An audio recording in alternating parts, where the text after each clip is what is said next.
Vamos abrir a palavra de Deus em Efésios 5.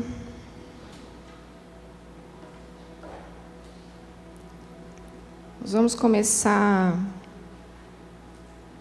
de baixo para cima.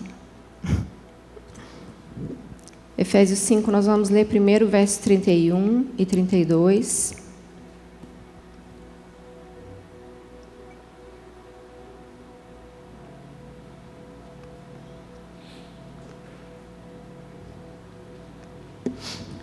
Por isso o homem deixa pai e mãe e se une à sua mulher, e os dois se tornam um só. Esse é o grande mistério, mas ilustra a união entre Cristo e a igreja. Eu amo como o Senhor decidiu se revelar a nós e a sua paternidade por meio daquilo que Ele mesmo criou. E é poderoso quando nós olhamos para a união e vemos que é uma ordem do Senhor para multiplicar Ele mesmo, a sua criação, o seu poder, a sua glória. E nós podemos, então, ter exemplos práticos, mas, por outro lado, nós temos experiências nessa união que nos revela justamente aquilo que se opõe ao próprio Senhor por conta do pecado, não é mesmo? Então, quando a gente vê a união do homem e da mulher, de Adão e Eva, e a forma que eles pecaram, caíram, e como o pecado nos persegue até hoje, que são as consequências disso, nós também conseguimos ver claramente como a família tem uma herança. Então, nós temos justamente a consequência do pecado por meio dessa natureza que segue nascendo, crescendo, desenvolvendo e aprendendo coisas boas e más, por uma origem, então, da própria constituição do Senhor, da família, mas que o homem decidiu, então, pecar, quebrar, errar, desonrar. Mas ele continua insistindo nessa configuração que ele criou, porque ele tem um propósito nessa configuração, de se revelar a nós também através dela, né? Então, facilmente você tem o entendimento da paternidade que te afeta em relação à sua vida com o Senhor. Então, se você tem um pai ausente, teve um pai agressivo, ou um pai bom e zeloso, tudo isso vai falar da tua dificuldade ou da tua facilidade também com relação ao Senhor, não é mesmo? Então, a gente olha para o casamento, para a união, e o Senhor está dizendo, existe um mistério aqui, eu decidi me revelar. Então, Cristo, Ele é o próprio noivo, e nós hoje, como igreja, somos a sua noiva. Essa união é o propósito final que nós estamos esperando, aguardando, clamando por Maranata. Nós ansiamos pelo nosso noivo. Nós ansiamos por esse grande dia. Então, as bodas do Cordeiro são aguardadas porque nós o amamos, nós o desejamos e nós sabemos que esse dia chegará. Mas, para isso, como Apocalipse diz, ela estará se preparando, a noiva está se preparando para esse encontro, não é mesmo? Então, eu quero trazer aqui alguns aspectos das relações e a forma que o Senhor vai fazer um comparativo aqui e nos ensinar a como nos preparar para esse dia. E agora nós vamos voltar ao texto, um pouco mais em cima, no verso 22 em diante. Então, ele vai sempre fazer a relação da posição da esposa e do marido, atrelando Cristo e a igreja. Vamos lá, esposas, sujeite-se cada uma ao seu marido, como ao Senhor, pois o marido é o cabeça da esposa, como Cristo é o cabeça da igreja. Ele é o salvador de seu corpo. Amém? Aleluia? Glória a Deus. A igreja. Assim como a igreja se sujeita a Cristo, também vocês, esposa, devem se sujeitar em tudo ao seu marido. Maridos, ame cada um a sua esposa como Cristo amou a igreja. Ele entregou a vida por ela, a fim de torná-la santa, purificando-a ao lavá-la com a água por meio da palavra. Assim o fez para apresentá-la a si mesmo como igreja gloriosa, sem mancha, ruga ou qualquer outro defeito, mas santa e sem culpa. Da mesma forma, os maridos devem amar cada um a sua esposa como amam o próprio corpo, pois o homem que ama a sua esposa, na verdade, ama a si mesmo. Ninguém odeia o seu próprio corpo, mas alimenta e cuida dele, como Cristo cuida da igreja. E nós somos membros do seu corpo. Amém? Então, o Senhor faz essa chamada de atenção por meio do texto de Efésios, como Cristo, então, amou a igreja, o marido deve amar a sua esposa. E eu amo quando eu tenho a oportunidade de fazer os casamentos junto com o Fale. Eu dou as boas-vindas sempre ao marido e à mulher, ao lugar de morte e de renúncia. Esse é um momento que nós passamos a aprender que realmente a união é lugar de morte, porque assim o Senhor se entregou pela sua igreja. Então, nós não vamos falar sobre casamento, que eu sei que vocês ficam muito animados e gostam de falar sobre isso, mas nós vamos falar agora da nossa relação com o noivo. Porque se nós conseguimos nos relacionar com o nosso Senhor dessa maneira, nos sujeitando a Ele, ao seu governo, nós saberemos também nos posicionar como um esposo, uma esposa, uma noiva, um noivo. Mas hoje é uma noite de falarmos sobre essa preparação para o nosso amado. Como o Senhor está nos aguardando, não é mesmo? A oração de Jesus, lá em João 17:17, vai dizer: santifica-os pela verdade. A tua palavra é a verdade. Como vamos nos preparar, então? Nos santificando. E essa santificação, ela precisa acontecer por meio das Escrituras. Como nós vamos conhecê-lo, como nós vamos nos preparar, se nós não lemos, nós não aprendemos dele, nós não sabemos como nos comportar e esperar o nosso amado. Se existe uma forma que ele quer nos encontrar, nós precisamos nos preparar lendo as Escrituras. Então, ele aqui nos aponta que vai encontrar uma igreja gloriosa, uma igreja que está pronta, madura, sem culpa, sem mancha, sem ruga. Então, eu e você somos responsáveis por essa preparação, não é mesmo? Assim como toda noivinha tem a sua expectativa pelo grande dia, cuida do seu corpo, do seu cabelo, unhas, nós precisamos estar atentos e vigilantes, nos preparando para esse grande dia. Como seremos encontrados? Existe uma santa expectativa em nós. Precisa haver um zelo e uma dedicação. Muitas vezes gastamos dinheiro, investimos em nós aqui nessa terra para coisas naturais, mas deixamos para trás aquilo que realmente importa, que é cuidar do nosso interior, para que possamos ser sarados, limpos, purificados aqui. Porque o pecado vai nos afastar do Senhor, vai nos impedir de acessar as promessas, vai nos impedir de provar da vontade do Senhor.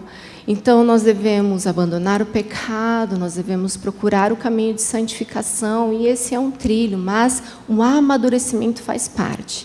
É um processo que nós estamos todos aqui caminhando. Amém? Então, a noiva de Apocalipse está lá em 19, do 7 ao 8, dizia: a noiva já se preparou. Vamos nos preparar? Aleluia, estamos nos preparando. E, certamente, um dos primeiros aspectos é deixarmos de ser crianças. O Senhor não volta para uma noiva imatura, infantil, despreparada. Ele volta para uma igreja que está amadurecida, que está pronta. Efésios, agora a gente vai voltar mais um pouquinho. No capítulo 4, nós vamos ler juntos a partir do 13. Abra lá comigo.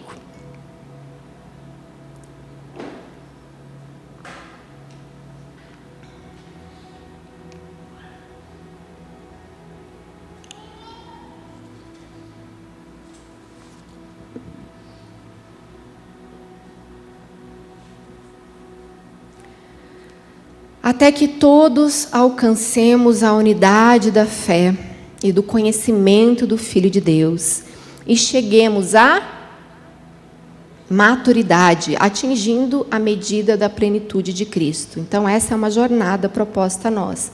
Porque o propósito é que deixemos de ser como crianças, levadas de um lado para o outro pelas ondas, ou jogadas para cá e para lá por todo o vento de doutrina, pela astúcia e pela esperteza de homens que induzem ao erro. Antes, seguindo a verdade em amor, cresçamos em todas as coisas naquele que é o cabeça, Cristo. Dele, todo o corpo, ajustado e unido pelo auxílio de todas as juntas, cresce e edifica a si mesmo em amor à medida que cada parte realiza a sua função. Então, à medida que eu e você correspondemos na cooperação do corpo, nós vamos provando de crescimento. Quando a gente fala do aconselhamento mútuo, da exortação mútua, tem esse propósito, esse objetivo. Nós estamos crescendo, nós estamos cooperando, ajustando e juntos crescendo. Então, quando o justo nos fere, nos aponta o erro, nos corrige, ele está nos ajudando a crescer, a amadurecer, somos forjados, não é mesmo? Então, toda criança que é repreendida, que é chamada atenção, ela não gosta, ela chora, ela reclama, dói, a correção dói.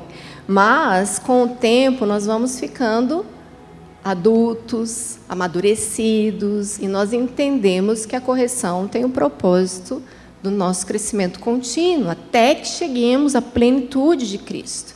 Então, essa mutualidade é importante. Se eu estou deslocada do corpo, se eu estou deixando de ouvir aqueles que caminham comigo, eu estou deixando de crescer. À medida que eu rejeito a correção, à medida que eu desprezo a orientação, o conselho, eu estou me impedindo de acessar a maturidade esperada. Concorda comigo? Então, se eu estou na busca de fato pelo crescimento, eu tenho meu coração inclinado, disposto a ouvir, a ser corrigido, a ser orientado, a ser aconselhado, a receber do meu irmão aquilo que eu não tenho, a aprender com ele aquilo que eu ainda não sei fazer. Precisa haver uma disposição minha e sua. E essa crescente, ela deve ser contínua, e não é porque eu cheguei a um status, a uma idade, um cargo, uma posição, que eu posso me dar o direito de achar que estou pronta, que já cheguei a este lugar. Então, certamente, independente da sua idade, da sua estatura, seja ela física, ministerial, emocional, você sempre estará num processo de maturação, crescendo, atingindo a plenitude de Cristo. Amém? A revelação dele é contínua para nós. Nós precisamos desejar essa edificação mútua. Principalmente, escolher deixar de ser criança. Não é mesmo? Então, se eu dou sinais claros de infantilidade, depois a gente vai falar um pouquinho mais sobre isso, nós devemos nos atentar hoje, porque eu e você podemos estar despreparados para esse encontro. Se eu tenho comportamentos que falam da imaturidade, nós estamos falando para um casamento, para as bodas que não vão acontecer, porque eu estou muito aquém, muito despreparada para o encontro com o noivo, não é mesmo? Então, nós vamos certamente nessa terra, passar por provações que também têm o propósito do nosso crescimento. Abra comigo Tiago, capítulo 1.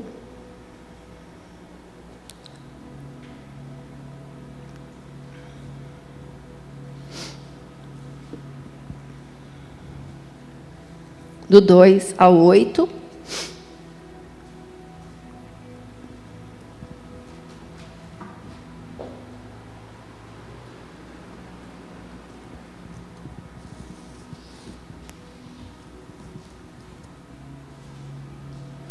Meus irmãos, considerem motivo de grande alegria o fato de passarem por diversas provações. Assim vocês saberão que a prova da sua fé produz perseverança. No entanto, a perseverança deve ter ação completa, diga ação completa, a fim de que vocês sejam perfeitos e íntegros. Em algumas versões vão usar justamente essa expressão, maduros, sem que lhes falte coisa alguma. Se algum de vocês tem falta de sabedoria, peça a Deus, que a todos dá generosamente, sem reprovar ninguém, e lhe será concedida.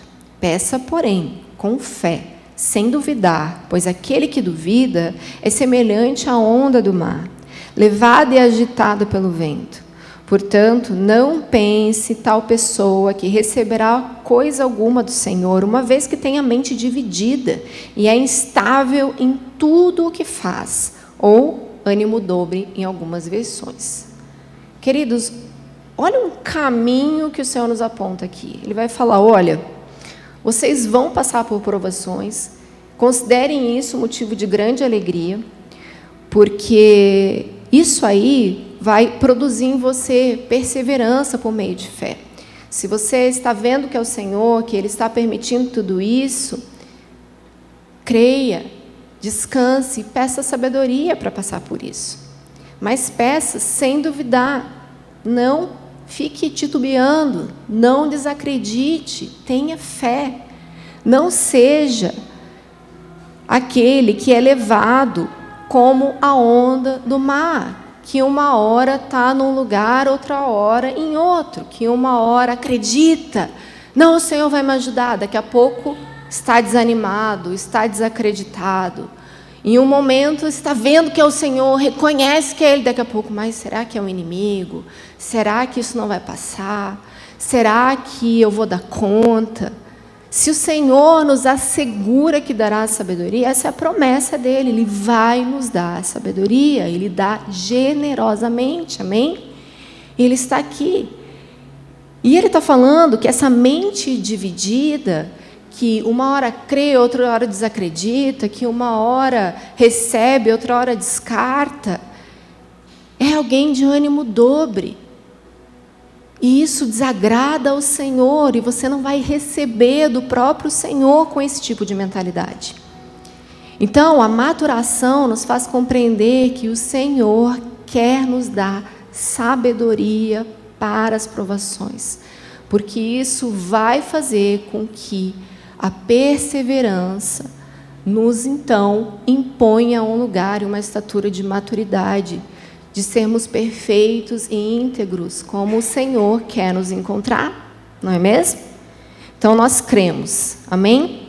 E, queridos, a maturação, ela é esse processo que vai unir justamente o quê? Tempo, a experiência, e o resultado vai nos assegurar a nova etapa ou não, não é mesmo? Porque quando nós falamos de tempo, muitas vezes ele é um desafio para nós, porque assim como você leva o tempo para o crescimento físico, natural, no desenvolvimento lá desde o ventre, o desenvolvimento da maturação espiritual, psíquico, também acontece, exigindo tempo, certo? E tem coisas que nós precisamos respeitar o tempo, é um processo. Inclusive, impor as mãos precipitadamente sobre alguém pode trazer consequências para aqueles que não estão prontos, que são neófitos. Nós precisamos discernir esse tempo que o Senhor quer também executar em nós alguns processos. Situações que nós vivemos, muitas vezes, vão demandar de nós a paciência. Vai levar, talvez, tempo daquele que a gente cansa muitas vezes. Fala, puxa vida, mas tem que esperar tudo isso, o negócio não vai passar, parece que não termina nunca. Mas é parte do processo daquilo que o Senhor está construindo em nós. Ele determinou o tempo para todas as coisas. E nós precisamos descansar, isso fala de uma maturação que Ele está desenvolvendo em nós. Amém? a própria, então, experiência, que é justamente esse exercício, esse treinamento, essa resposta, então, que nós vamos dar ao processo, vai determinar a próxima etapa, ou, então, a reprovação.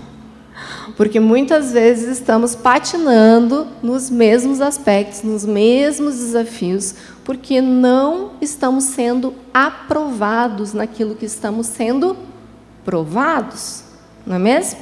Então o Senhor está lá, passando aquele processo contigo. Vamos lá, quero te ensinar aqui a perseverança.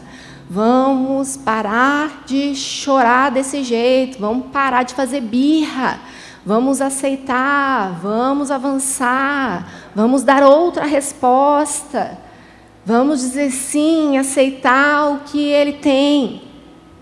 Mas muitas vezes a gente insiste na birra, insiste em fazer aquilo que não era devido, porque queremos buscar mais os nossos prazeres do que a vontade de Deus.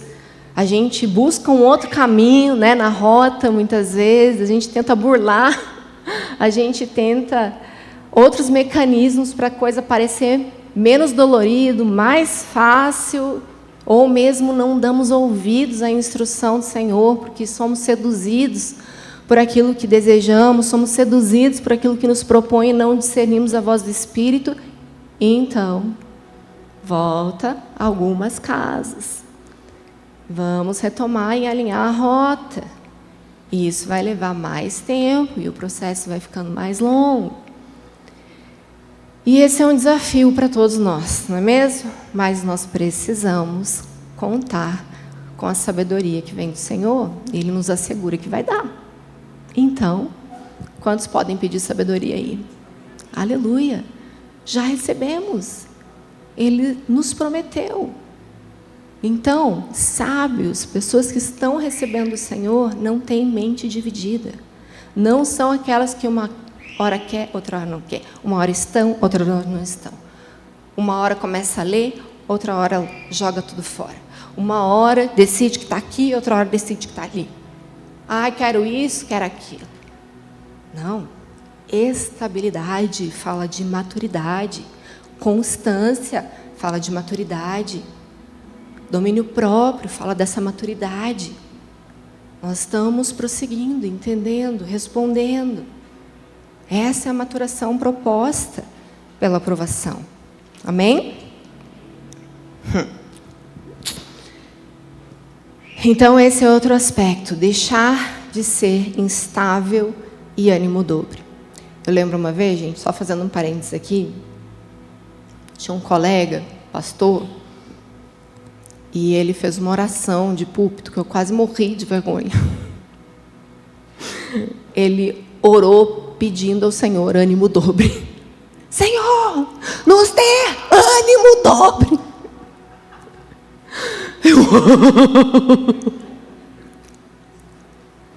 Não é um ânimo dobrado.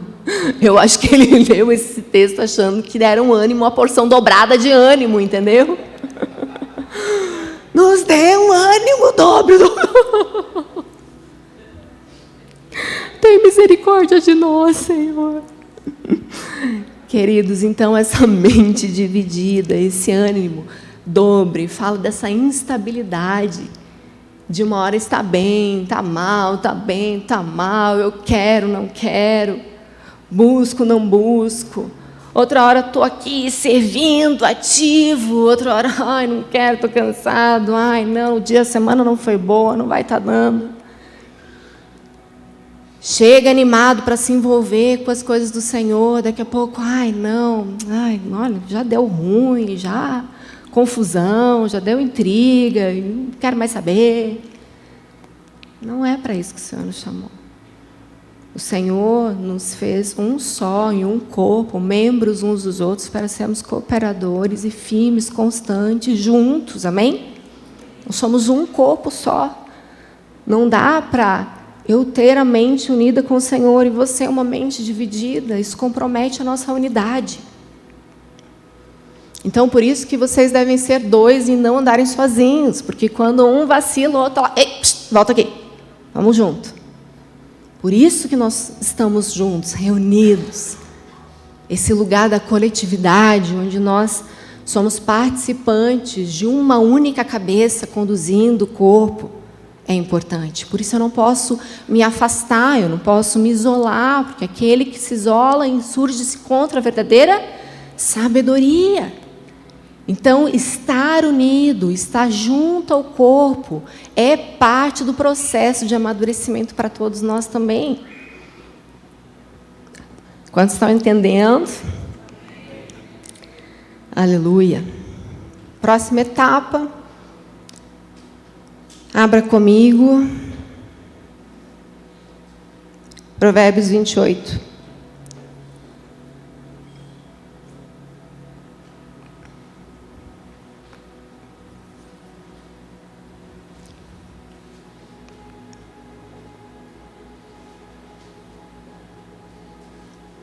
Do 13 ao 14 vai dizer: quem esconde seus pecados não prospera, mas quem os confessa e o abandona encontra misericórdia. Bem-aventurado o homem que é constante, diga constante, no temor de Deus, mas quem endurece o coração cairá na desgraça. Como ansiamos pela sua volta, cantamos maranatas se nós não nos posicionamos em abandonar as práticas pecaminosas, em abandonar as recorrências do pecado. Então, nós somos, obviamente, chamados para esse caminho de santificação que envolve abandonar o pecado, deixar as práticas que desagradam a Deus. Então, ânimo dobre não faz sentido, porque nós estamos procurando um caminho de perdão, de libertação, nós estamos ansiando essa santificação para ver o Senhor, então não faz sentido eu pedir perdão, me arrepender, entre aspas, porque isso não é arrependimento, e voltar a pecar. Peço perdão, me arrependo, volto a pecar. Peço perdão, me arrependo, volto a pecar. Peço perdão, me arrependo, volto a pecar. O que é isso? Ânimo dobre, inconstante em todos os seus caminhos. Estou recorrentemente pecando. Então, quando nós falamos de um Senhor que é misericordioso, que as misericórdias do Senhor se renovam todas as manhãs, sim, verdade, se renovam todas as manhãs, mas está condicionado ao abandono do pecado eu provar dessa misericórdia. Concorda comigo? Quem os confessa e abandona encontrará misericórdia. Então, você não pode se sentir limpo e puro todas as manhãs simplesmente porque mais um dia passou e você vai ter mais um dia para pecar e pedir perdão. Não. É confessar o seu pecado, abandonar o seu pecado para amanhecer e ter a misericórdia do Senhor. Porque, diferente disso, eu estou inconstante em todos os meus caminhos. Eu estou sendo esse alguém com ânimo dobre, que está todo dia esperando pela misericórdia que se renova toda manhã. Filho ligando.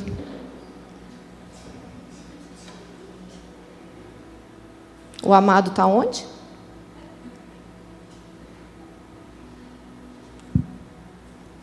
Brincadeira, né? Estava aqui. Caro, você me ajuda, por favor.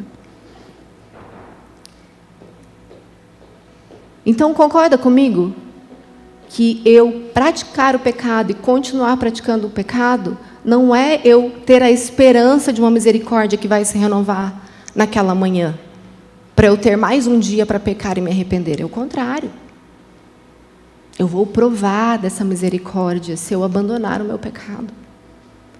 Então, o pecado para aquele que está em amadurecimento, queridos, é um tropeço. Não é para ser uma constância. Não é para ser recorrente. Então, aquele que mentia, não minta mais. Antes, passe a falar a verdade. Então, se eu cometo impureza, imoralidade, eu deixo de fazer isso e ando em santidade. Eu santifico os meus olhos. Eu santifico aquilo que eu estou falando por meio da palavra de Deus. eu estou recebendo do Senhor, eu estou me purificando por meio da palavra, e no sangue de Jesus que levou os nossos pecados, eu me aproprio então da verdade salvadora, de ser livre propriamente do pecado. Porque nós somos tentados pelas nossas próprias concupiscências, pelos nossos próprios desejos. E eu resisto ao pecado, ao diabo, e eu decido, então, ter uma nova atitude. Isso é arrependimento verdadeiro, não é mesmo? As novas práticas. Mas há esperança para nós quando nós confessamos nossos pecados. Salmos 32, abra comigo. Nós vamos ler do verso 3 ao 5, depois 8 ao 11.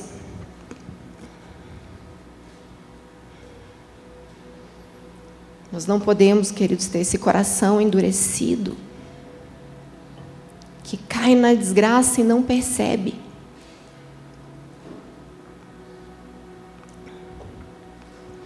Enquanto calei os meus pecados, envelheceram os meus ossos pelos meus constantes gemidos todo dia.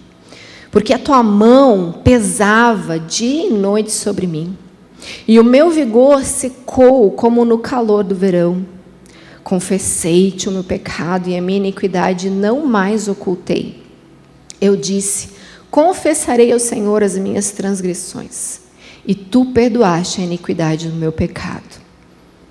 Aqui, ele segue depois, no verso 8 ao 11, o Senhor mesmo dando a orientação. Eu o instruirei e lhe ensinarei o caminho que você deve seguir.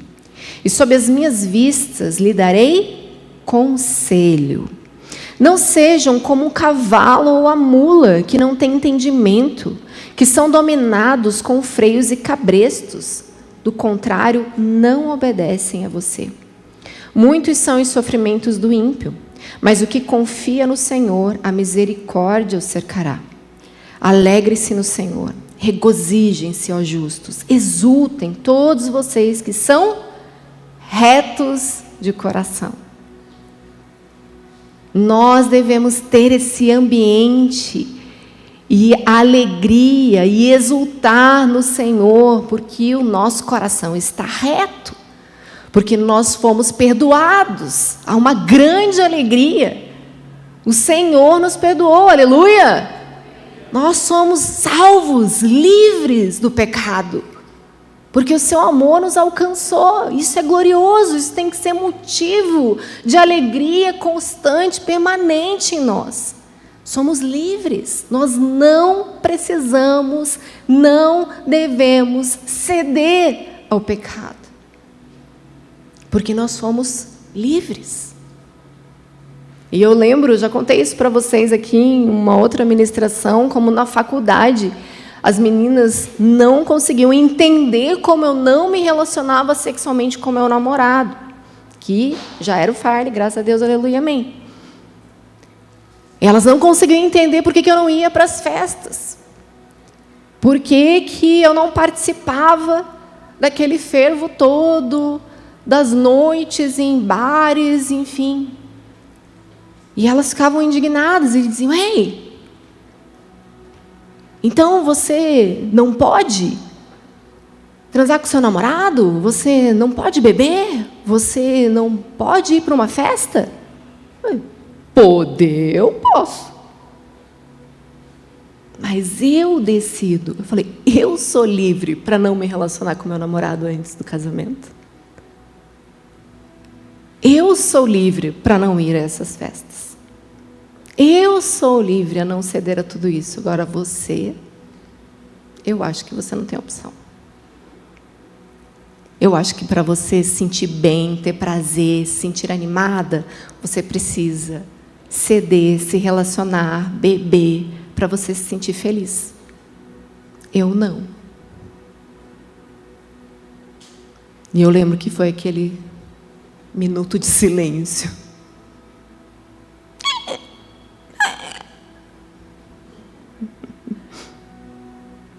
Eu sou livre. eu verdadeiramente escolho. Esse é o meu caminho de arrependimento. Não praticar mais o pecado. E o Senhor está conosco, nos ajudando. Ele é aquele que nos assegura que dará conselho a nós. Ele vai nos dar a direção, Ele vai nos apontar o caminho. Isso é um privilégio. É o poder do Senhor sobre nós, que não nos abandona. Ele não quer somente uma purificação por si só. Ele quer purificar, limpar, dizer o que fazer, como fazer. Ele está nos ajudando nesse caminho. Amém? Então, nós confessamos e deixamos o nosso pecado. Confessamos ao Senhor. E outro texto vai apontar de uma confissão que nós provamos de cura, que é a confissão aos nossos irmãos, que está lá em Tiago 5,16, para você que está anotando. Confesse seus pecados uns aos outros para serem curados. Então, nesse caminho de maturação, de crescimento que nós estamos provando, nós vamos pedir perdão ao Senhor, mas também confessar aos outros, porque assim o Senhor escolheu nos curar. Porque não existe maturidade sem cura, não existe crescimento sem você ser sarado. Concorda comigo? Não dá para eu ser alguém maduro, íntegro, cheio de feridas, cheio de cicatriz aberta. Não é mesmo? Isso impõe uma limitação no crescimento. O Senhor quer sarar para que o crescimento aconteça. E é por isso que a confissão entre nós, ela é tão preciosa e poderosa. É parte do desenvolvimento do crescimento da noiva. Amém? E é claro que, assim como queremos o Senhor o perdão das nossas práticas pecaminosas, nós devemos, então, igualmente perdoar os nossos irmãos. Esse é um caminho que o Senhor nos chama a atenção depois da sua oração do Pai Nosso, e eu sempre leio para vocês aqui, que está lá em Mateus 6, do 14 ao 15. Porque se perdoarem uns as ofensas deles, uns aos outros as ofensas deles, também o Pai de vocês, que está no céu, perdoará a vocês. Se, porém... Gente, olha que texto forte e pesado para nós. Se, porém, não perdoarem aos outros as ofensas deles, também o Pai de vocês não perdoará as ofensas de vocês. Então, não basta eu requerer do Senhor o perdão, clamar ao Senhor por misericórdia, chorar, lavar os pés do Senhor com pedido de perdão. Se não houver no meu coração a disposição e a decisão de perdoar aquele que nos ofendeu também. Entendam que é um corpo só que encontrará o noivo, é uma única noiva. Que sentido faz parte do corpo ir para as bodas e a outra parte, o Senhor vai mutilado? Vai só uma parte desse corpo encontrar o Senhor, porque você entende que não cabe o perdão, que não é justo perdoar, que a pessoa não merece o seu perdão? Não faz sentido algum. Concorda comigo? Então, a todos nós devemos também perdoar, decidir pelo perdão. Lembrando que o perdão é uma decisão. Muitas vezes a alma, o sentimento não acompanha. Há de fato uma dor. Mas a decisão, ela acontece no coração e aqui. Eu vou perdoar, eu decido perdoar. Ah, pastora, mas dói, eu não consigo. Consegue? Abra sua boca e decide. É uma decisão, não é um sentimento.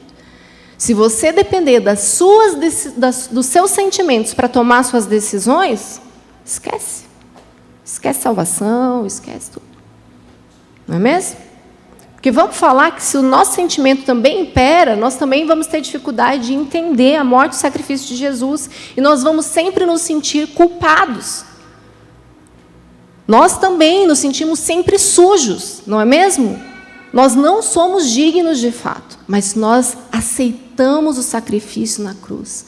Entendemos e correspondemos, aceitamos, e então usufruímos e estamos salvos, crentes em Cristo Jesus, e nós devemos proporcionar aos outros também, por meio de uma decisão.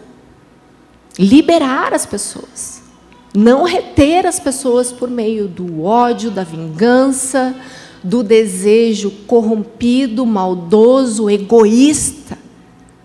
Porque a falta de perdão, ela é egoísmo.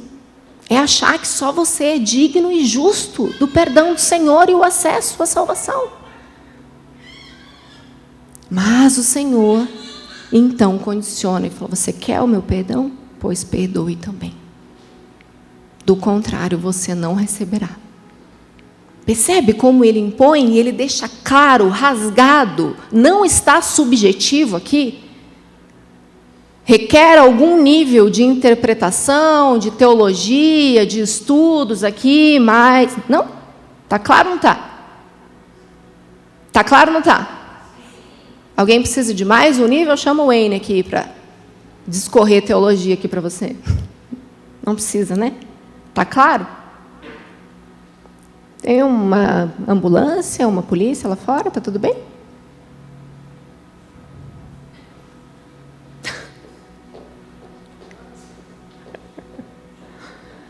Está tudo bem, gente. Volta aqui. É que eu tenho uma visão privilegiada, né? Então, queridos, nós devemos liberar as pessoas que nos feriram e nos ofenderam. É uma decisão para o agora, para nós continuarmos recebendo o perdão do Senhor, amém? E certamente Ele curará o seu coração dessas feridas. Eu sempre falo, quer liberar alguém e ter o sentimento acompanhando a sua decisão? Passe a orar, a interceder pela pessoa que te feriu. Tome a decisão de orar. Porque a palavra de Deus mesmo nos instrui, nós devemos orar por aqueles...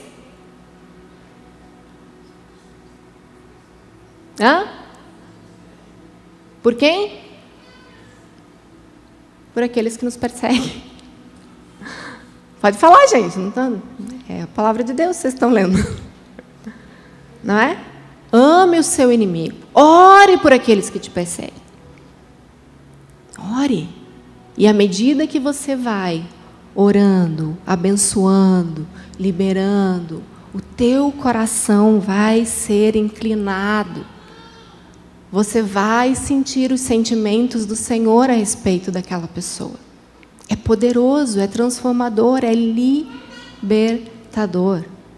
E talvez você fique aí com a boca cerrada e diga: eu não consigo. Não é justo. Doeu, me feriu. Mas escolha obedecer para você provar do perdão do Senhor. Abra os seus lábios e diga: eu decido, eu perdoo, eu libero, eu abençoo. Quando estão entendendo? E Ele vai curar os de coração quebrantado. Salmo 147 diz: só Ele cura os de coração quebrantado. E Ele enfaixa as suas feridas. Olha que poderoso que é o nosso Senhor.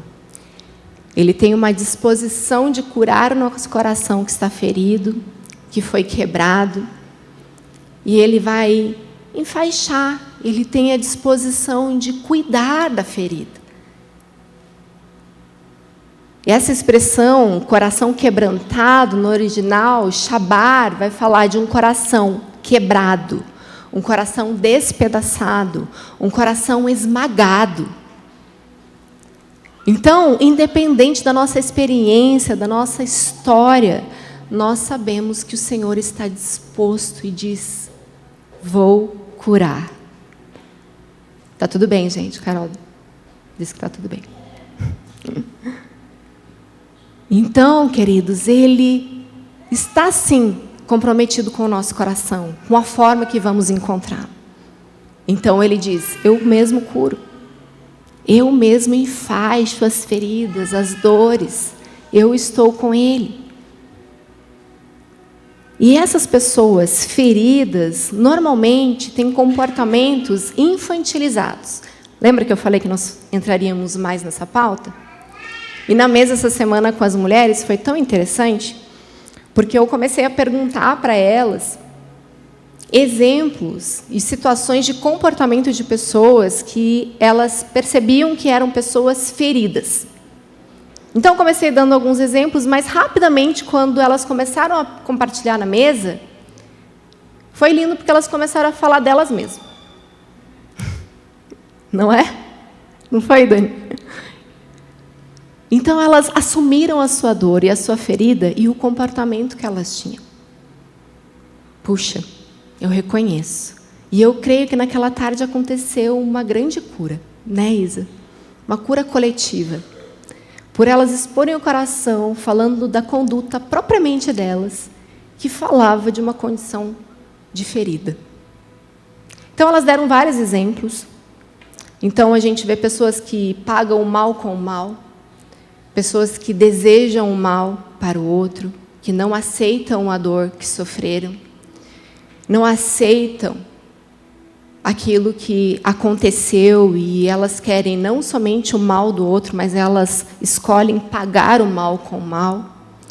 Diferente de José, que com todo o dano e sofrimento da própria família escolheu pagar o mal com bem. Essas pessoas vão atacar na defesa. Falei sobre isso, inclusive, esses dias aqui.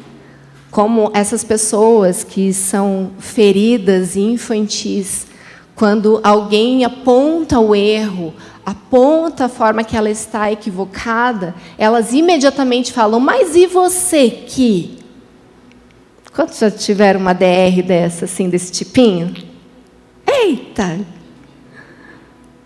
Não é? A pessoa vai lá te corrigir, chamar a tua atenção, e você prontamente diz, mas e você? Ei, é sobre você agora.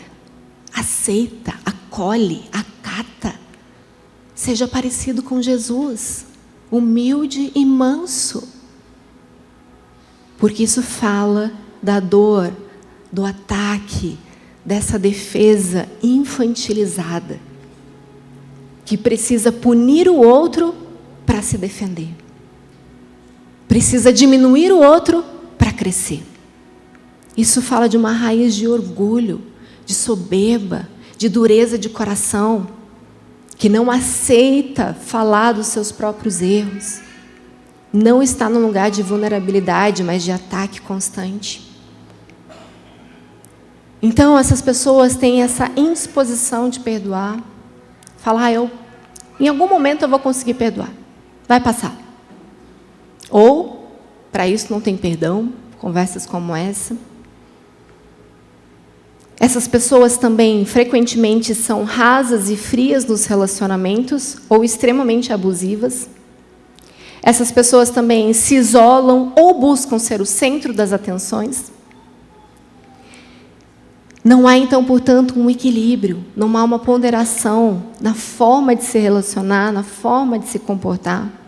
São os extremos que falam de uma infantilidade. Não é mesmo? E quando você olha para o comportamento das crianças, são muito semelhantes. Tem horas que elas querem tudo, querem comer de tudo, tem horas que elas não querem nada com coisa alguma, né? Tem horas que elas estão emburradas, que elas estão com fome, com sono, tudo está ali. Muito fisiológico, muito de acordo com o humor que acordou, com a vontade de comer ou não. Isso é infantilidade. A criança, ela está sujeita a ela mesma. As suas emoções, eu quero, não quero, daqui me dá. E claro, nós estamos sendo formados ainda ali, estamos aprendendo. Um paizinho ou uma mãezinha estão vendo uma criança birrenta, vai dizer, para, chega, corrige, vara. E isso vai disciplinando a uma atitude correta. Ei, não é. Não vai ter e ponto final. Acabou e ponto final. Vamos embora e vamos embora. Não é?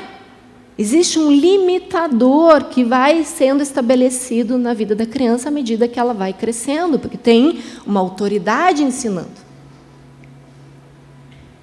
O problema é que queremos crescer sem a figura mais de pai e mãe, achando que não tem um pai celestial que continua ali, impondo limites, nos corrigindo, nos apontando o caminho, dizendo como tem que ser feito.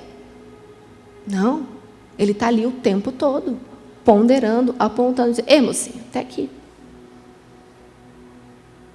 O Senhor, Ele é limitador, Ele coloca os limites para a nossa proteção, para o nosso cuidado. Não é mesmo?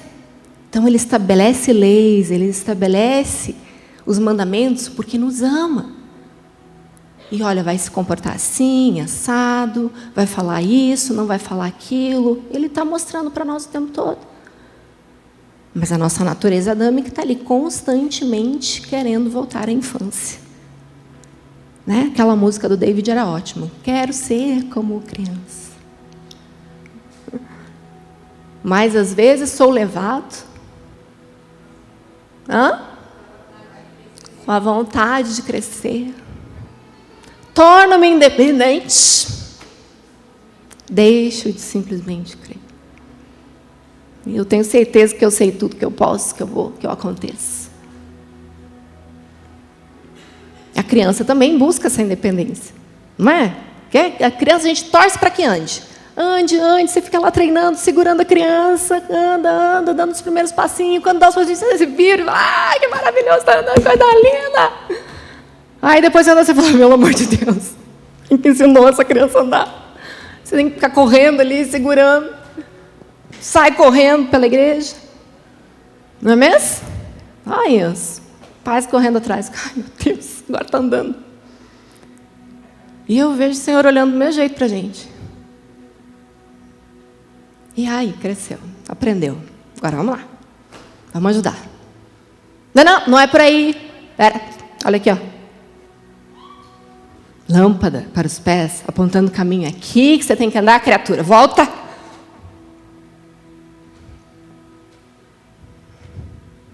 Mas nós não temos ânimo dobre. Nós não somos mais inconstantes. Nós estamos em crescimento. Ouvindo a voz do Supremo Pastor. Aprendendo o caminho que devemos andar. Porque Ele está nos curando, Ele está nos sarando. Nosso coração está lá, dia e noite, quebrantado, quebrado. Pedindo, Senhor, cura-me. Faz-me entender a sua vontade. Ai, o Senhor é bom. Aí nós vamos a Provérbios 3. Um dos meus favoritinhos.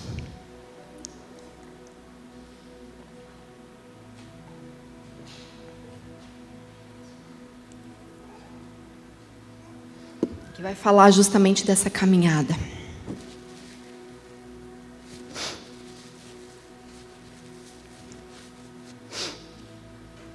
Nós vamos ler do 5 ao 8. Confie no Senhor. Não. Peraí. Só deixa eu ver se eu marquei outro texto aqui. Se a gente vai só até aí mesmo. Só um pouquinho.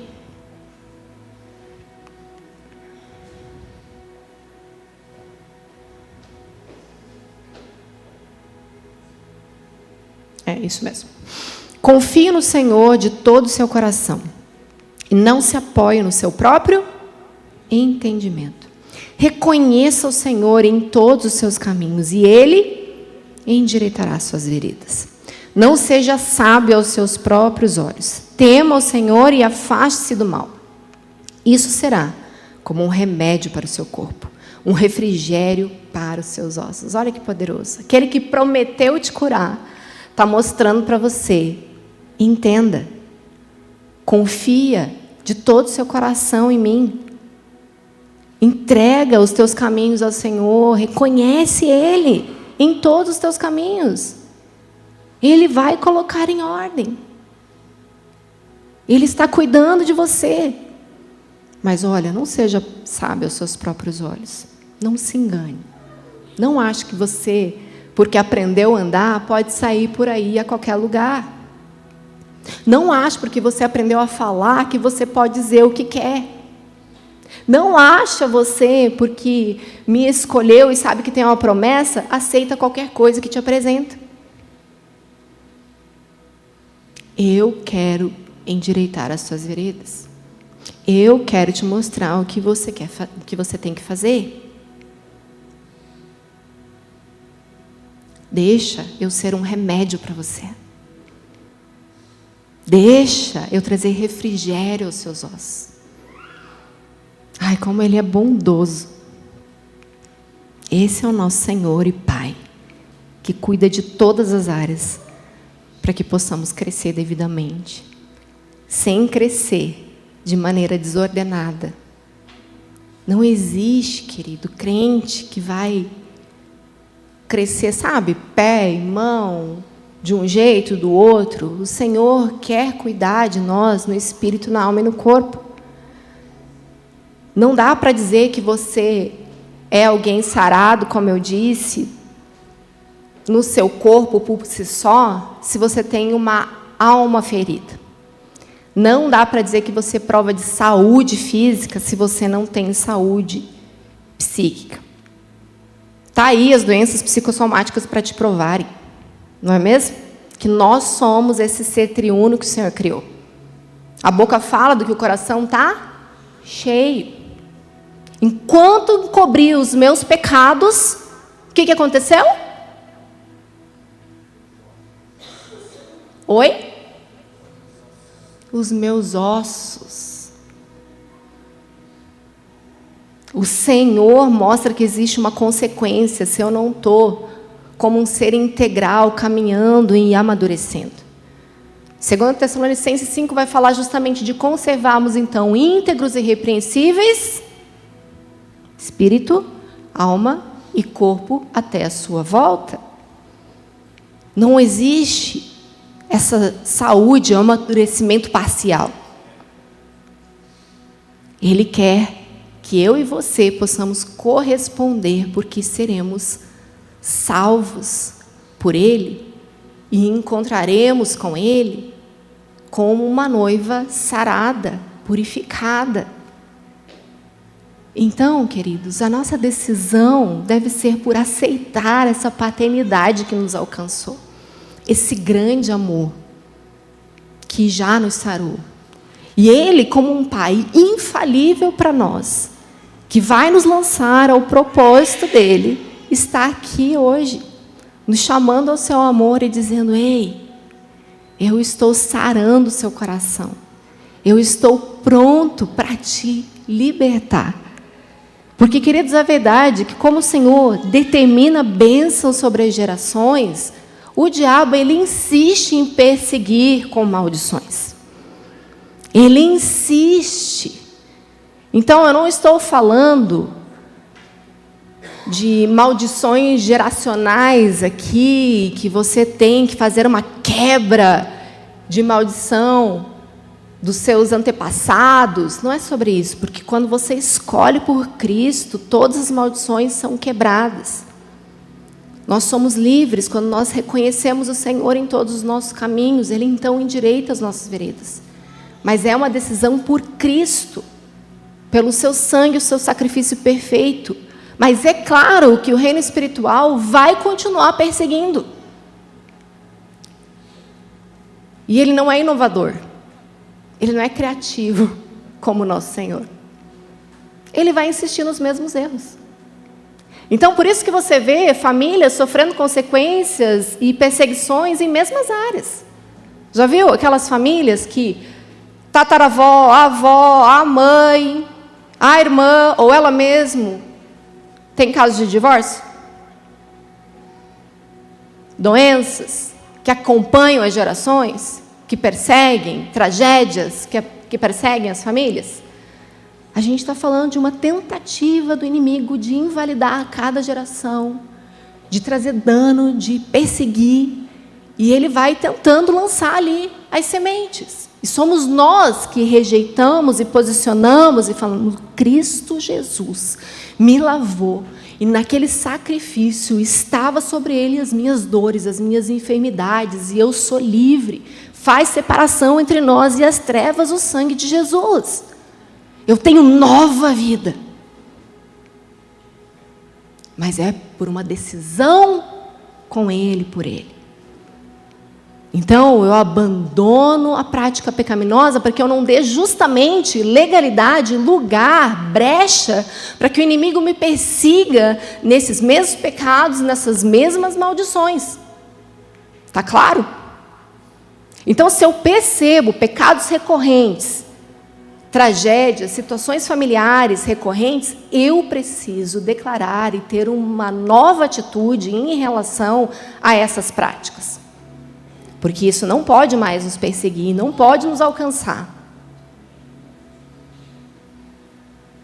Eu já compartilhei aqui com vocês também, mas eu sou filha de pais que me tiveram com 16 e 19 anos. Minha mãe casou porque engravidou, na época. Então, eles tiveram um casamento muito desafiador, muito jovens. Foram morar longe da família, ainda depois de um tempo. E é claro que, para surpresa de 0 pessoas, com 11 anos de idade, 12 anos de idade, eu estava namorando. Namorando. E eu lembro do desespero da minha mãe quando eu comecei a namorar. Ela sentou comigo, na época ela ainda não tinha se convertido, nem eu, mas ela sentou comigo, eu lembro até hoje da cena, nós estávamos na cozinha, aquela cozinha com copa, assim. Ela sentou comigo e falou o seguinte: você precisa usar camisinha, colocar a camisinha no seu namorado, porque não dá. Imagine, uma mãe falando com uma filha de 11, 12 anos, desesperada, dizendo: você precisa colocar camisinha no seu namorado, porque você não pode engravidar. Senão, já o raciocínio lógico dela foi o quê? Vai acontecer o mesmo. Com 16 anos eu estava grávida, minha filha está namorando com 12, daqui a pouco está grávida. Não é mesmo? E eu lembro que aquela conversa, obviamente que eu entendi. E na metade do caminho ali desse namoro, graças ao Senhor que nos alcançou, ela se converteu. E ela veio do mesmo desespero depois de convertida, com a Bíblia na mão, dizendo o seguinte: eu falei que você tinha que usar camisinha, mas você não pode nem se relacionar sexualmente. Você está namorando, você não pode, é pecado. E eu lembro do desespero dela, tentando me convencer. E dizer, olha, não pode de jeito nenhum. É errado, é pecado, isso é maldição para você e para as próximas gerações, você não pode fazer o mesmo que eu fiz. Mas eu vi o Senhor nos alcançando, a graça, a misericórdia dele. E foi essa graça que me alcançou e que, durante esse namoro, eu até tentei levar o Felizardo para a igreja, apresentei Jesus, apresentei a salvação, tentei fazer com que ele frequentasse a igreja, mas não teve jeito. E então eu entendi que eu estaria em julgo desigual se eu continuasse com o cidadão. E eu lembro que eu realmente gostava do menino. Eu o amava. E eu falei, e agora? Eu não vou poder continuar com ele, mas eu tenho um desejo.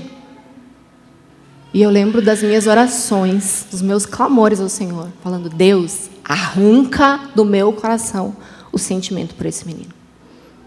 Eu sei que isso desagrada o Senhor, eu vou terminar com ele, mas eu não quero terminar nesse sofrimento também e ficar patinando e tentando dar desculpas para eu me envolver com ele.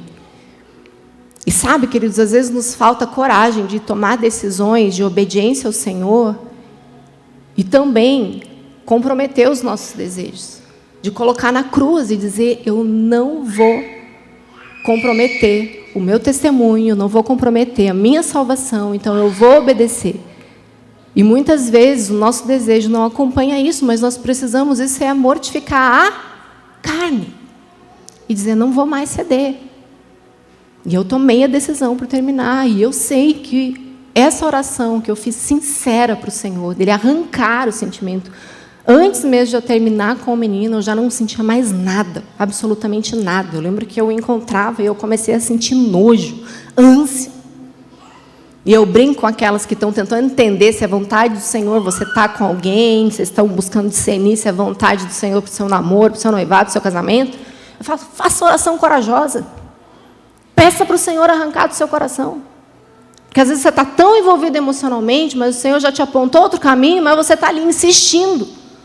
Como criança birrenta, quero aquele doce. Mas aqueles que amadurecem, entendem que obedecer é um lugar de sacrifício. E que o Senhor pode transformar seu coração, seus sentimentos também. Ele vai compartilhar o sentimento dele. Ele não opera em nós o desejar realizar. Ele vai operar, se você der espaço. Permitir que o Espírito Santo, de fato, acesse, transforme, mude pela sua glória. Se nós estamos expostos à presença do Senhor, Ele vai transformar, inclusive, os nossos sentimentos, os nossos pensamentos a respeito de alguém. Por isso que eu falei que é tão importante que, na sua situação difícil com alguém, você orar por ela. Assim como o relacionamento que não é da vontade de Deus, ele também arranca, não tenha medo não. E prover isso não foi uma vez só. No período de discernir quem era a pessoa que eu deveria casar, já fui envolvida e seduzida por pessoas que, com a boa intenção, crentes no Senhor, vamos orar. Eu lembro de cidadão que me convidou a ver a promessa de Deus que falava que eu era a esposa dele. Ousado. Você não vai acreditar hoje. Nós estávamos no retiro do Palavra da Vida. Daqui a pouco o cidadão, era de tarde, a gente estava descansando, bateu na porta do meu chalé. Pá, pá, pá, pá, pá, desesperado. Vem aqui, corre aqui. Falei, meu Deus, aconteceu alguma coisa, né? Abri a porta, ele me pegou, me puxou grama adentro e fui. Vem aqui, eu preciso te mostrar, preciso te mostrar, preciso te mostrar. Eu correndo, igual uma doida. Eu falei, meu Deus, o que está acontecendo? E fui. Quando a gente chegou, tinha quase desaparecido, mas ainda tinha um restinho, eu não conseguia ver direito. Ele falou, tinha um arco-íris lá. Tinha, eu juro para você que tinha um arco-íris. Deu. Ah, que legal. Que bom que você viu o arco-íris. Mas sabe o que é? Eu orei. Eu falei, Deus, se a Dani é a minha esposa, me dá um sinal.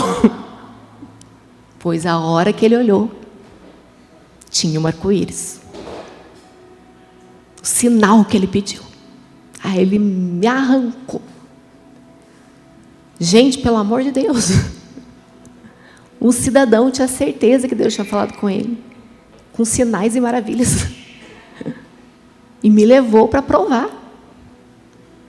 E eu virei para ele e falei, se ele te mostrou, se ele te falou, vai falar comigo também. Simples assim. E, querido, eu não tenho sentimento. Se o Senhor quiser colocar em mim, amém. Agora não tem. Vamos orar. Um outro episódio. Um menino que orou e eu orei. Eu gostava. Ele gostava. Olha só como o Senhor faz tudo cooperar para o bem, né? Era uma bênção. Menino de Deus. Envolvido com o ministério. Só que antes de eu começar a gostar, deixa eu fazer um parênteses de um detalhe importante. Ele era alguém de um estereotipo, é bom, né? Estereótipo. Muito diferente do que eu imaginava e sonhava. Ele era loiro, de olho azul e baixo. E ele era gêmeo de um irmão. Alto, magro e moreno. De quem que eu gostava? Alto, magro e moreno. Mas esse menino foi se aproximando. Foi se aproximando. E ele foi ganhando meu coração de fato. Menino querido, divertido. Vou dar uma chance para esse polaco aí. Vamos lá? E foi. E fomos orando, tentando entender. Mas chegou um momento que o Senhor disse, não é isso. E ok, obedeci, cedi. Deus faz tudo cooperar para o bem. Depois desse dia, eu arranquei o bloqueio dos loiros na minha vida. Glória a Deus, o Senhor tem um propósito para todas as coisas. Se não fosse isso, o fardo estava lascado. Não ia nem olhar para a cara do cidadão. Viu? Faz tudo cooperar. Por que eu estou falando tudo isso, queridos? O Senhor, Ele quer entrar nas decisões e da nossa vida. Ele é um Pai. E Ele tem uma vontade que é boa, perfeita e agradável para nós. E nós precisamos procurar discernir e entender que todos nós estamos sendo preparados. E Ele vai usar o seu namoro, o seu noivado, o seu casamento, as suas amizades, o serviço na igreja, a Livingston, para te forjar, para te amadurecer. Escola do caráter é o casamento. Quantos já ouviram essa frase? Ah, Jesus amado. Os relacionamentos vão nos lapidar, vão nos forjar. Só que da mesma forma que nós crescemos, nós também sofremos. E aqui está um aspecto do passado, que é onde o Senhor quer entrar e curar hoje, é dizer que, independente da sua história, do pai ausente, do pai que abusou, da mãe que feriu, da mãe narcisista, da mãe ausente, da orfandade, o Senhor, Ele é um Pai presente e perfeito. Tem um Espírito que consola, que nos convence, e o Senhor mesmo nos cura. Entregou o seu próprio Filho, por amor a nós. Todas as dores estavam nele. Então hoje nós precisamos decidir verdadeiramente por Ele, para sermos encontradas como essa noiva pura, santa. É esse relacionamento com o Senhor que estamos passando, assim como um casamento promove o crescimento, essa nossa relação com o Senhor precisa promover em nós o amadurecimento. Concorda comigo? Ele escolheu nos colocar em família. Ele escolheu a sua família, a sua origem. Ele escolheu te posicionar nessa casa, para que você prove dessa cura, para que você experimente o crescimento. E hoje é dia de uma resposta. Nós vamos encerrar com o Salmo 139, abra comigo.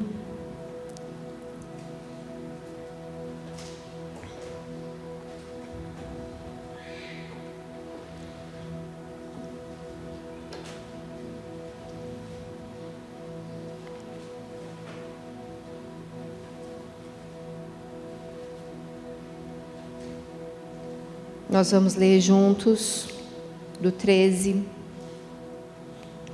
ao 16.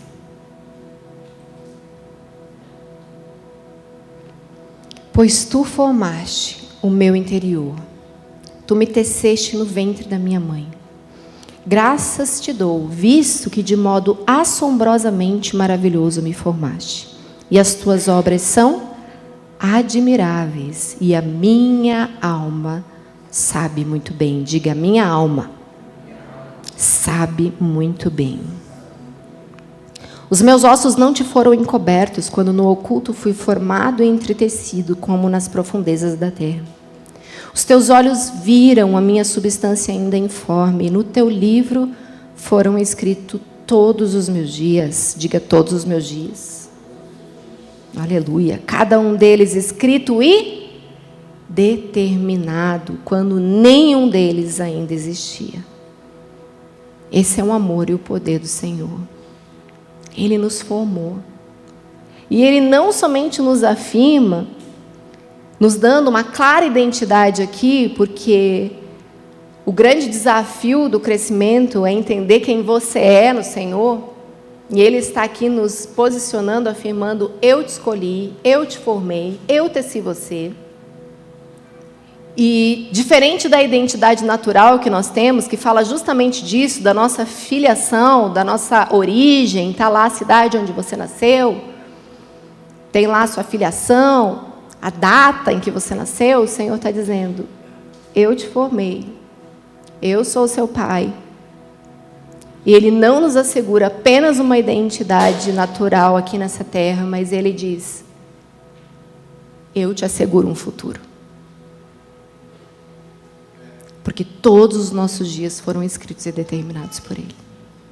Essa é a segurança de um filho e de uma filha que está amadurecendo. A certeza de um pai que nos escolheu, que nos fez. Você concorda comigo que todas essas coisas vão destronar espíritos malignos que tentam te oprimir e te levar a um lugar de rejeição? Que dizem para você: olha, você não é nada, você não é ninguém, você nasceu por acaso, você foi obra de uma noitada, você foi um erro. E o Senhor está te assegurando: você nasceu porque eu quis. Eu te formei. Todos os teus dias foram escritos e você pode descansar na certeza de um pai confiável, que está cuidando de você. E te dizendo: se você não teve um bom pai aqui para te revelar quem eu sou, fica tranquilo, porque eu te asseguro e eu te lanço. Sabe aquelas pessoas que estão sempre presas, parece que não vão a lugar nenhum, não avançam, não prosperam, não entendem o seu lugar, se sentem constantemente rejeitadas, não entendem o seu propósito? Elas têm aqui a segurança de um Deus que determinou todos os dias. E Ele determinou cada um deles. E nós não podemos temer, então, esse futuro, porque Ele nos deu um futuro certo. Ele tem pensamentos de paz e não de mal. Ele nos escolheu. Se estamos aqui hoje, um propósito está determinado para nós. E nós precisamos ouvir do nosso papai. Ah, Senhor, me deixa nesse lugar seguro, que é a sua presença e a sua paternidade que me lança. Então eu vou tomar decisões com o papai. Não como uma criança independente que sai correndo sem rumo. Mas como uma filha que, quanto mais amadurece, percebe que é mais dependente dele. Quanto mais cresce, mais sabe que precisa do seu papai. Quanto mais é estabelecido, mais dependente se torna do seu papai. E aí sim, eu posso dar passos de autonomia, no sentido de que não é a sua palavra que vai me governar, não é você que vai ditar quem eu sou. A sua palavra não vai me ofender, porque eu sei quem eu sou. É essa autonomia da maturidade que nós alcançamos no Senhor que faz com que a gente não venha se ofender mais uns com os outros, que entende a exortação como um privilégio, que entende que o ataque do seu irmão muitas vezes é a obra da dor dele, e não um ataque pessoal. Que se fosse qualquer um na frente, talvez, seria a mesma coisa, mas você só foi a bola da vez, e você faz com que ela entenda o amor do Senhor, e você perdoe, e você libere. Os ataques não te ofendem mais, não te ferem mais. As provocações não te pegam mais. Porque você entende quem é. Você sabe quem é. E eu lembro que, já numa estatura de ministério que eu estava envolvida, com amigos de ministério, com pessoas que supostamente tinham galgado um lugar de maturidade. Eu lembro que uma colega, pastora, tentou me ofender com as suas palavras, tentou me ferir. E na época eu fazia os vídeos do Curto e Doce. Saudades. Vamos lá. E ela disse para mim: você não pensa que é tão docinha assim? Você não é docinha. De fato, por natureza, não sou. But, pelo Espírito que habita em mim, pela bondade e a misericórdia que me alcançou, eu tenho, sim, doçura e bondade. Se o Espírito de Deus se move em mim, sim, eu tenho doçura. Não adianta. Então, eu poderia tomar aquilo e falar, Deus, eu não sou essa doce pessoa. Ela está me ferindo, me ofendendo. E eu só olhei para ela e, desculpa, mas eu sei sim, sou. Eu sou. O Senhor me fez assim. O Senhor faz isso em mim. Não é obra minha. Mas eu te perdoo, querida. Então, queridos, à medida que nós vamos crescendo, e eu não me considero em absolutamente nada pronta nesse sentido, ainda estou crescendo, eu preciso do Espírito Santo, mas à medida em que crescemos, coisas da infância ficam para trás. Eu já não sou mais feridenta. Não é as palavras, as pessoas que vão me atacar agora e dizer quem eu sou, que vão determinar quem eu sou, para onde eu vou, o que eu vou ser. Definitivamente não. E a gente conta várias vezes esse caso aqui, o Farley compartilha de uma menina que nos perseguiu muito, lembra? Que ela falava mal da gente, e a gente chamou a atenção, e a gente confrontou, e ela continua falando mal, e a gente confrontou de novo, depois chamou testemunha, foi para o nível de presbitério, e ela lá falando mal da gente, não desistia nunca. Aí um pastor, um ancião, experiente, mais velho, falou para nós, ei, não adianta, ela não vai mudar. Esse é o caráter dela. Desistam. Eu falei, gente, verdade, né? É sobre ela, não é sobre mim. Quanto a nós, reputação para quê? Se é o Senhor que vive em nós. E não nós mais. O Senhor nos defende. Gente, depois, de verdade, foi uma virada de chave tão grande, que eu quase me sinto assim, desdenhando algumas coisas. Eu falo, gente, não me ataca mais, não me ofende mais. Porque eu entendi no Senhor o lugar de morte. Quem está morto não sente. Te abençoo. Te amo. Está me perseguindo? Estou te amando. Está me rejeitando? Estou te amando. Cara, testemunha de várias experiências, né? Trabalhou comigo na empresa que eu decidi amar a criatura que me odiava. Não somente amar, como perseguir com amor aquela menina. Persegui. Convidei ela para o meu chá, na época eu ia casar. Mandei convite. Ela ficou indignada. O que essa menina está me convidando para o chá dela de casamento? Não sou nem amiga, não gosto dela, odeio ela. Ficou indignada. Pois eu vou te amar. Pois eu vou te perseguir. Vai ter que me amar.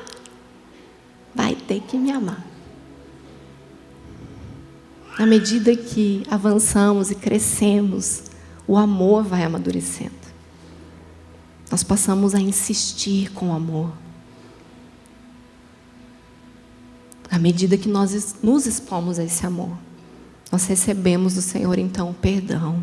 Somos livres para perdoar. Somos livres para prosseguir e crescer em conhecer o Senhor. Amém? Quantos recebem essa palavra? Quantos essa noite comigo vão se expor à presença do Senhor, à verdade da sua palavra, a palavra que nos limpa, que nos santifica essa noite. Baixe sua cabeça e feche seus olhos. Nós vamos deixar o Espírito Santo agora falar conosco, nos apontar sobre aquilo que devemos crescer.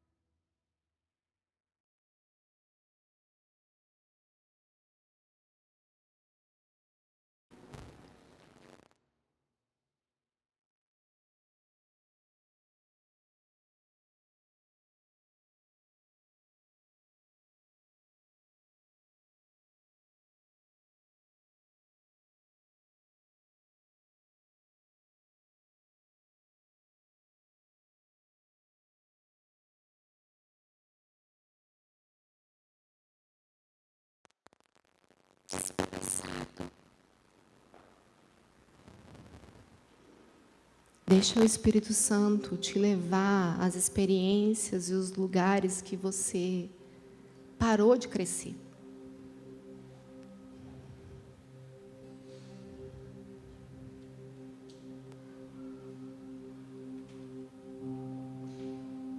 Talvez você esteja insistindo nos mesmos erros. Talvez hoje você se sinta culpado por ter cometido erros da sua imaturidade.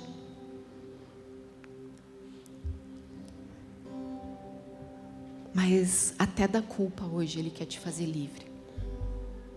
Dizendo: ei, como uma criança que cai no caminho, eu te ergo e você prossegue.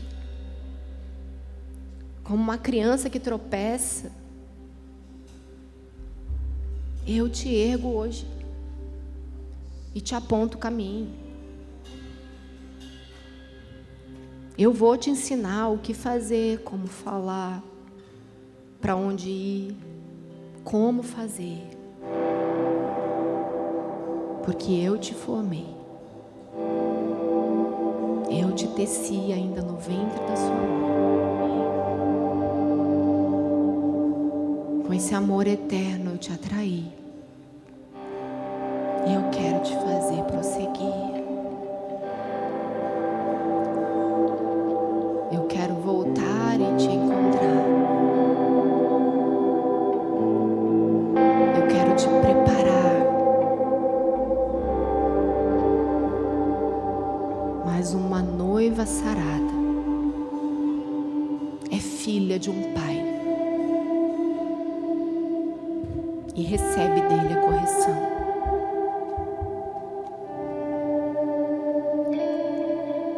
Sabe aquelas esposas que veem nos seus maridos a figura do pai, espera dele, coisas que ele não pode suprir?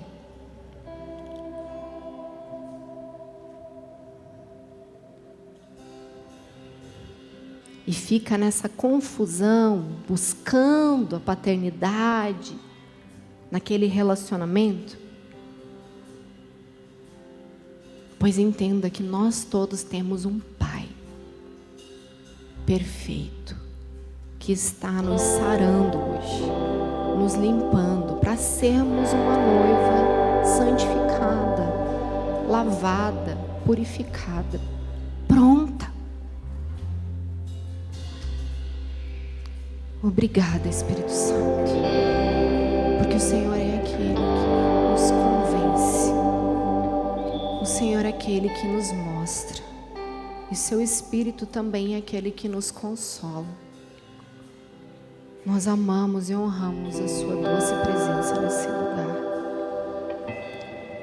Nos abrace, papai, nos envolva nessa noite, para que possamos prosseguir em um crescimento maduro, fortalecido, encorajado.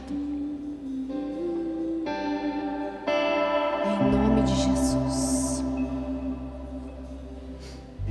Continue fazendo a sua oração e expondo seu coração nas áreas que você reconhece que precisa avançar, crescer, precisa da ajuda, desse abraço do Espírito Santo essa noite. É o seu tempo com o seu papai. Não se distraia, não distraia quem está ao seu lado. Talvez você precise de uma oração específica, nós estaremos aqui. Você pode vir à frente, você pode se ajoelhar no seu lugar.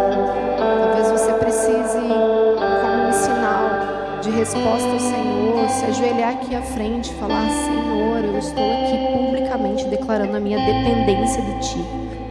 Estou publicamente declarando que o Senhor é meu Pai e que eu preciso que o Senhor me ajude. E se você precisa de oração no seu lugar, você também pode levantar sua mão, nós vamos até você. Vamos ter essa liberdade na presença do Papai, em nome de Jesus.